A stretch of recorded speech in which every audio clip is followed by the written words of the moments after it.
Alloh shunday mevalar va sabzavotlar yaratganki, ularning shakli o'ziyoq qaysi a'zo uchun foydaliligini ko'rsatadi. Qarang, birinchisi qo'ziqorin. Uni kesib qarasangiz, ichi quloq shakliga o'xshaydi. Ajablanarlisi shundaki, qo'ziqorinlar haqiqatdan ham eshitish qobiliyati uchun juda foydali. Ikkinchisi sabzi. Uni kesilgandagi ko'rinishi ko'z mevasiga o'xshaydi. Bejizga emaski, sabzi ko'rish qobiliyatini mustahkamlaydi. Uchinchisi uzum.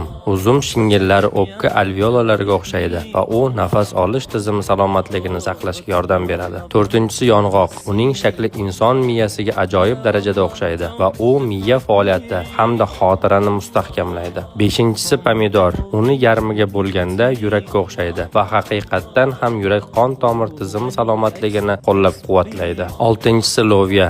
U ko'rinishi bo'yicha buyrak shakliga o'xshaydi va ularni mustahkamlashda foydalidir. G'arbda bejizga buyrak loviyasi deb atalmaydi. Darhaqiqat, Allohning har bir yaratgan narsasida tafakkur qiluvchilar uchun belgilar mavjud. Bu ma'lumotlarni do'stlaringizga yuborib, agar sog'lig'ingiz uchun har kuni kerakli ma'lumotlarga ega bo'lishni xohlasangiz, mening profilimga obuna bo'lishni unutmang. Sizlar bilan doktor Namozov bo'ldi.